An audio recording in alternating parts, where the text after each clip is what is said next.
Hey everyone, and welcome back to the channel. Have you ever stopped to think about where your breakfast, lunch, and dinner actually come from?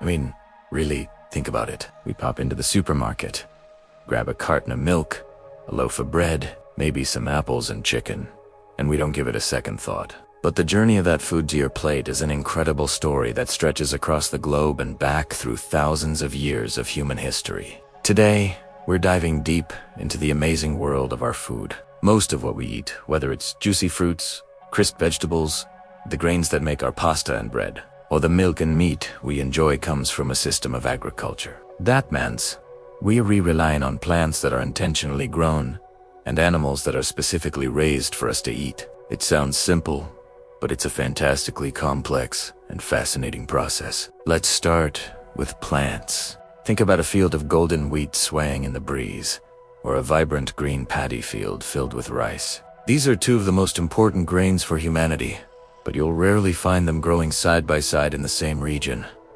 Why is that? Well, it all comes down to their specific needs. Different plants are like different people. They have their own unique preferences for where they want to live. Take rice. For example, rice is a thirsty plant. It absolutely loves water and thrives in wet, tropical, or subtropical climates, where fields can be flooded. That's why countries in Asia, with their monsoon seasons, are perfect for growing massive amounts of rice. It's the foundation of their diet because it's a crop that grows best in their environment. Now, let's contrast that with wheat or barley. These grains are much tougher when it comes to water. They prefer cooler, drier climates. They don't need their feet to be constantly wet like rice does. This is why you see vast plains of wheat across North America, Europe, and parts of Central Asia. The farmers in these regions aren't growing rice because it just wouldn't work. The climate isn't right. Instead, they focus on the crops that are perfectly adapted to their local conditions. This simple fact explains so much about global cuisine and culture. The reason pasta is a staple in Italy and naan bread is common in India is directly linked to the fact that wheat grows well in those respective regions. The environment dictates the menu.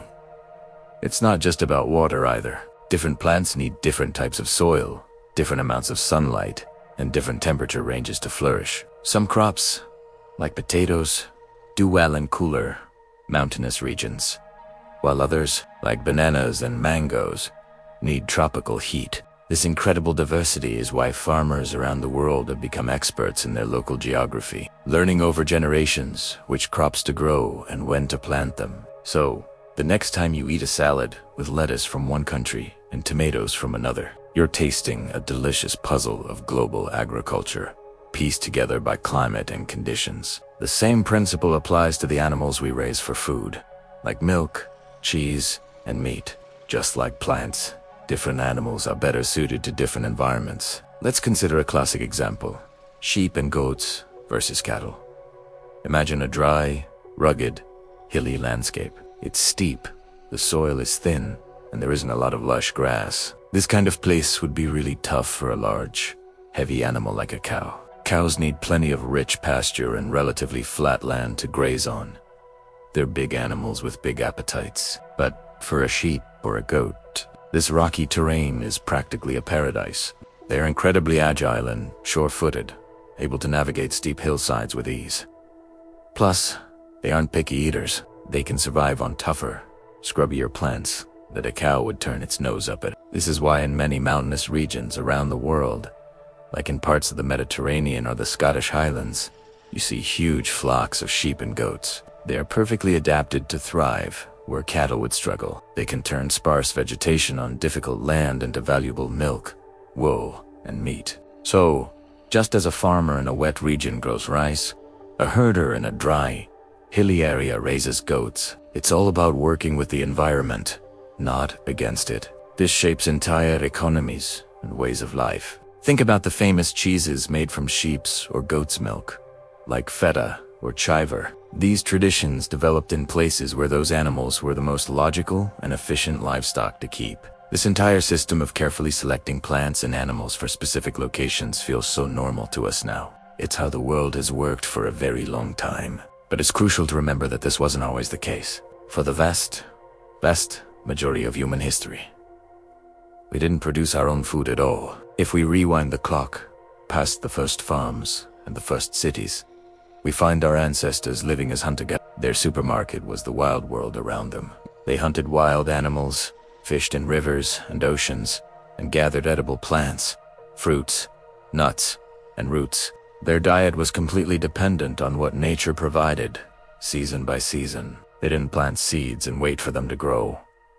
They didn't build fences to keep animals. They were expert foragers and hunters, moving with the seasons to follow the food. The shift from this hunter-gatherer lifestyle to a settled agricultural one was arguably the single biggest turning point in human history. It's called the Agricultural Revolution, and it changed everything. Suddenly, instead of just finding food, we started creating it. We learned to save seeds from the best plants and sow them for the next season. We learned to tame wild animals and breed them for docility, milk, or meat. This revolution didn't happen overnight. It was a slow, gradual process that took place independently in different parts of the world over thousands of years. But the consequences were enormous. Producing our own food meant we could support larger populations. We no longer had to be constantly on the move, so we could build permanent villages, which grew into towns, and eventually into the sprawling cities we live in today. It allowed for specialization. Once we had a stable food supply, not everyone had to be a farmer. Some people could become artisans, leaders, soldiers, or priests. It laid the foundation for civilization as we know it. So, when we look at that apple in our hand or that glass of milk on the table, we're not just looking at food. We're looking at the end product of a 10,000-year-old revolution. We're seeing the result of countless generations of farmers and herders observing their environment, experimenting with different species, and passing down their knowledge. That rice on your plate connects you to ancient farmers who first figured out how to domesticate a wild grass in the wetlands of Asia.